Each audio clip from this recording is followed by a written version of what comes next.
Hi, welcome to Simcha, a celebration of life. I'm your host, Eitan Berger.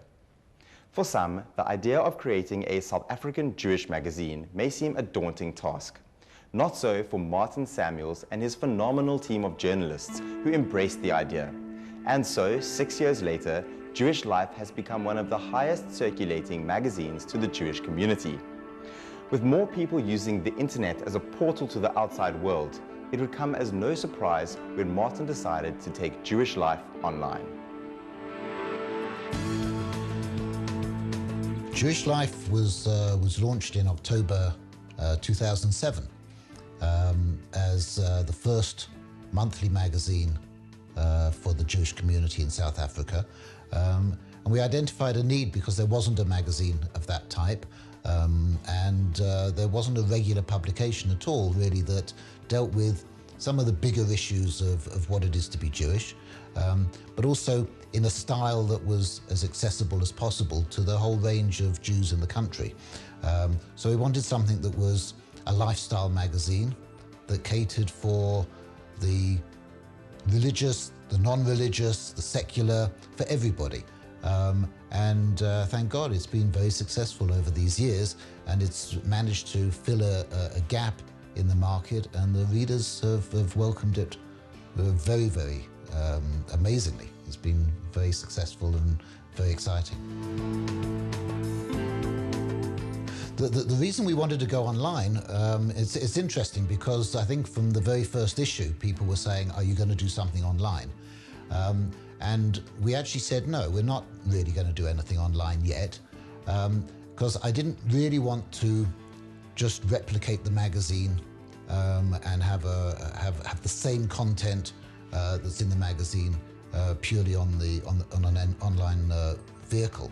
I think the important thing was to find something that was substantially different, and I didn't want to compete with the major Jewish websites around the world. So we wanted to do something that was very useful, but also added something to the magazine. So it was recently that we worked on an alliance with a developer and an international developer who had the software and the availability to produce the magazine in such a way that it added something to the reader experience that wasn't just a replication of the printed word. It's the same magazine online. It's the exact same as the print, but we have extra features that are exclusive to the digital edition. But the whole magazine is in print and it's still distributed to the shuls. But now for anyone who wants, overseas or people in South Africa that haven't got a hand on it, or they just at work and they remember some article they wanted to see, any type of use like that, it's all on digital. But it's the whole magazine. But what's lovely about this format is that we can add additional content to what's in the magazine. The Deej is the informal department at King David. We actually have departments in all the King Davids. So we have at King David Linksfield, at Victory Park, and then we also have a primary school team. Basically, we are the informal side of Judaism.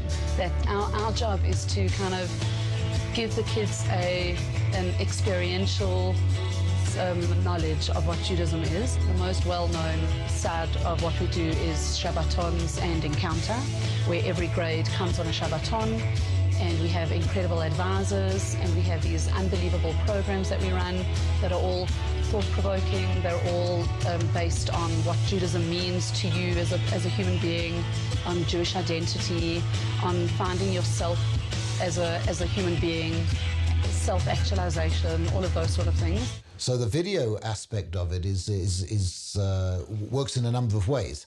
For instance, we can embed a video into an article or into an advert.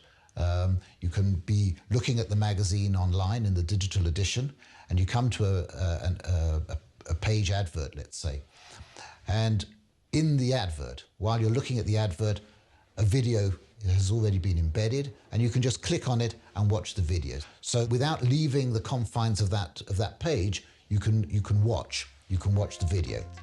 And it can be a big video, it can be a small video, but it's a visual experience that brings that whole advert and that message alive. Whenever I tell people that they don't know what they're missing by not baking their own challah for Shabbos, I always get the same reply.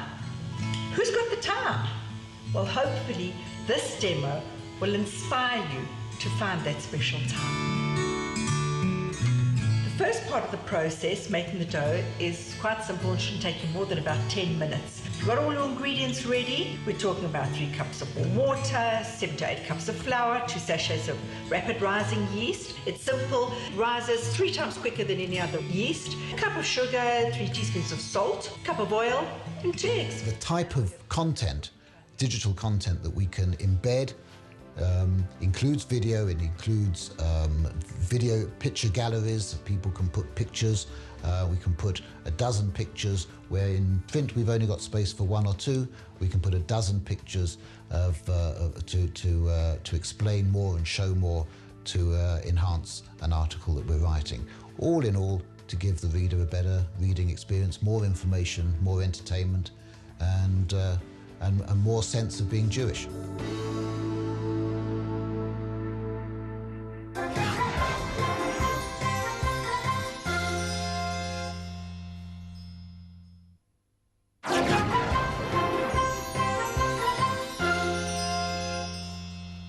The online version of Jewish life has really pushed the boundaries of entertainment. The addition of videos on their website further enhances the dynamic interviews and stories capturing the true essence of Jewish life. Probably the most exciting new addition is N Factor, a talent show competition calling on all Jewish children under the age of 12 to film their own videos. I think people have always said that that paper's dead. Since 1994, when the internet started becoming more commercial, people have said, well, this is going to be the end of, why does anybody need paper? The fact is that paper isn't dead.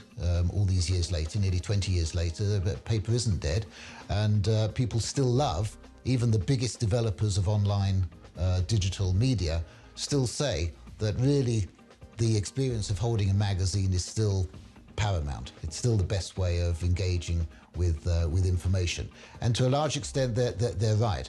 But there are different formats, different media for different needs. So the combination of the two is exceptional.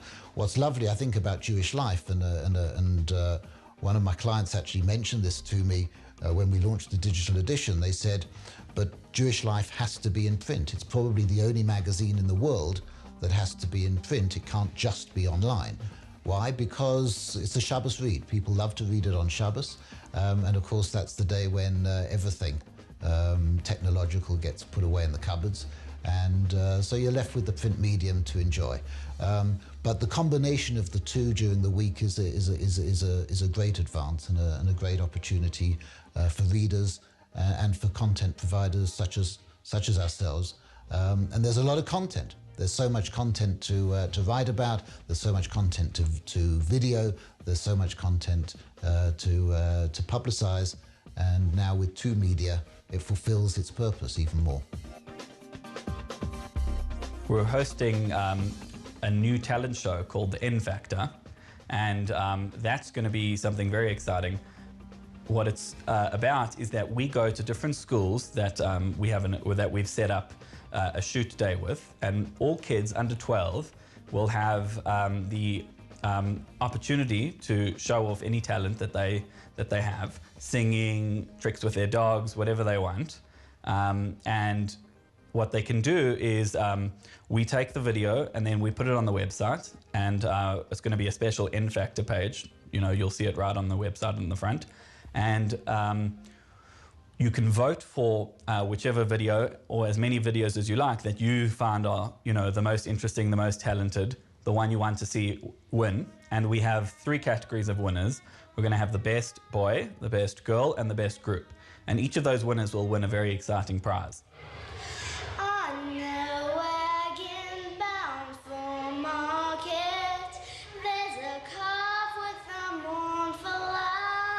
We'll run at least until March. We want to have a wide range of videos. So we're working towards having a multi-month competition, and also because it takes time to get the different schools involved. So far, King David Victory Park have shown immense interest. So they were our first school that set up.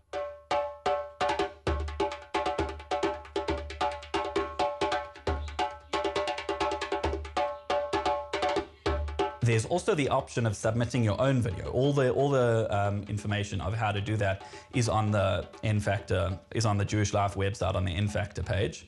That way you can do it at home, and we've set up a whole way to submit the videos, and we're really hoping that people take advantage of that. Maybe people that aren't at one of the Jewish schools, but kids under 12, Jewish kids under 12 who have some talent to share.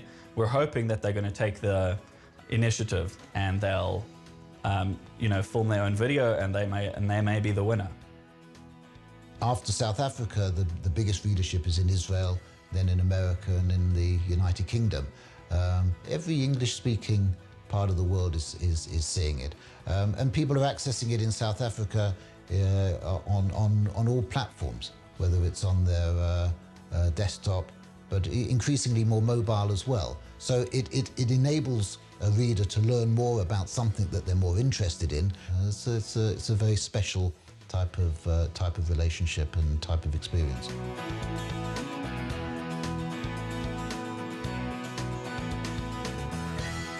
Unfortunately, that's all we have time for this week's episode of Simcha. Thank you so much for joining us. If you'd like to catch up on any previous week's episodes, log on to our website, www.spiritsister.co.za. From myself, Eitan Berger, and the whole team here at Simcha, thank you so much for joining us, and we'll see you next week.